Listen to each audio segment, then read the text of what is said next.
Hello, this is Carolina. She's a squash coach from Brazil. Hello, and this is Philip. He's a squash coach from the UK. And together we're going to talk about 5 things to consider before restarting squash.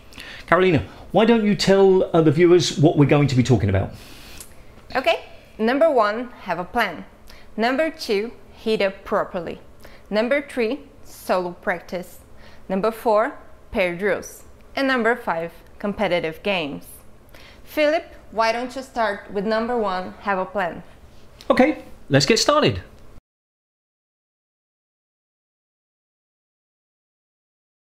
Number 1 is have a plan. Now this is true all of the time, but when you're restarting squash after a long break, it's even more important. Many associations, national associations, many clubs, many facilities have got their own rules about what you should and shouldn't be doing. And the first part of the plan should be to know what those rules are, know what you can and can't do on court.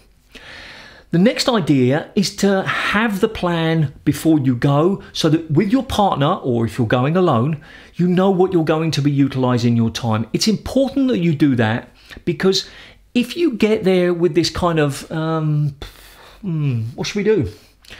You're probably not going to be doing the right thing. You're not going to be maximizing your time. And like any activity, if you've planned it first, you will benefit more from it. Now, we're going to be giving you some ideas about the things that you can do. And you can pick and choose those based on what interests you and what you're allowed to do depending on where you're playing. But make sure you know exactly what you're going to do with the time. And not just the first time, probably until they allow everybody to just play as normal. You should have that mentality. I know what I'm going to do and I'm going to plan it. And this is a perfect opportunity for you to be doing some of the exercises that you've been a little bit lazy about doing. Some of the kind of training that you know you should be doing but haven't been really motivated to do.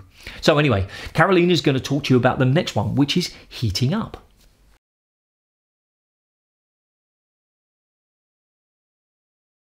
Heating up properly.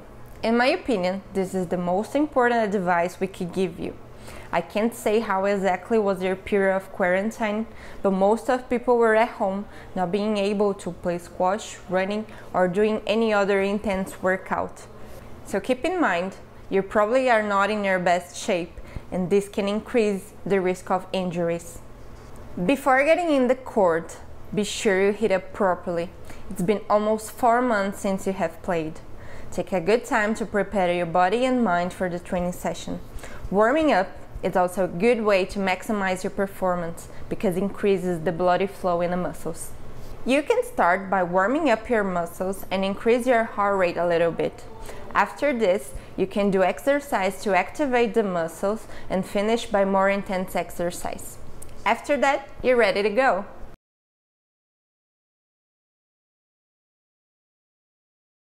Okay, good advice there about making sure that you're hot, sweating before you even get on court. And number 3 is solo practice. Now, I love solo practice. Anybody who's been watching my channel will know that I often talk about solo practice. Not enough people do it, and I have no doubt at all in my mind that the first thing that you want to do when you get back on court is play. You want to. That's why we play squash, because we like the competitiveness. We like every single game is different. But the reality is you haven't played for a long time, or you probably haven't played. And one of the first things that you need to do is reacquaint yourself with the timing and the basic swing mechanics. And the best way to do that? Solo practice. Now, I just need to tell you very quickly that you can get 2 people on court and they can do solo practice individually together. It's not really the right word. So don't think that only one person can use the court. You can book the court with somebody else and you can say the first couple of sessions, maybe the first 3 sessions that I'm on court, I'm just going to do some solo practice. Now, I've made lots of videos, at least 5 videos about different types of solo practice that you can do, and I do plan to make more as soon as my courts open. But what's important here is that you realise how long each routine will last, and many of my routines are like 12 minutes. I do that specifically because that allows you to get 3 in if you've got like a 40-minute core. If you've got 45 minutes, well, you can just extend it or add one extra thing. So look out for my videos, but there are others. Carolina has got some videos, I think, about some of the things that you can do on court on your own as well. And there are lots of other people. I'm not suggesting you only have to watch ours.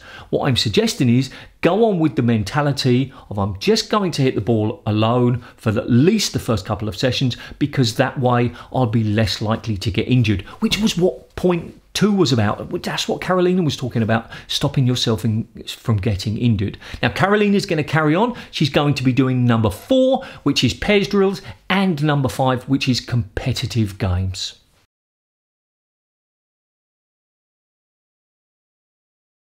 Pairs drills.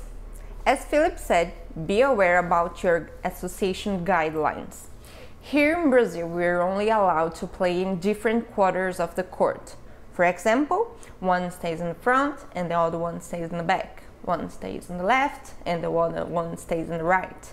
Is that what we wanted?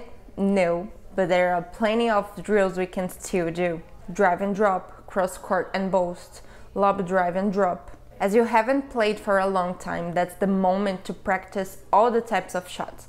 Get back your affinity with the racket and improve your body control to restore playing for good.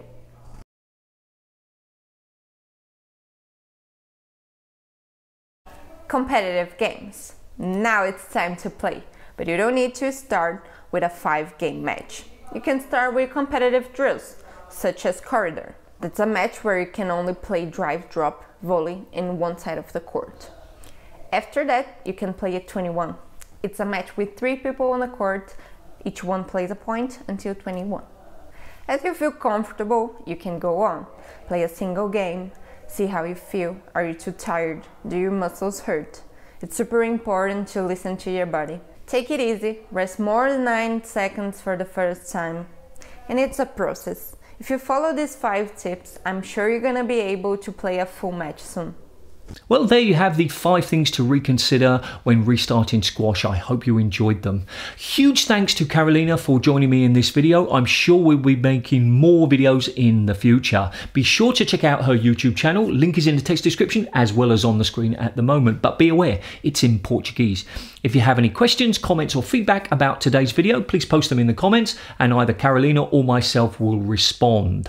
On the screen at the moment is a subscription button. If you think my content is useful, please consider subscribing. There is also a playlist of 5 other things, plenty of other things for you to learn there, and also a video that YouTube thinks is a good fit for you based on what you've been watching. And remember, do something every single day to improve your squash. See ya!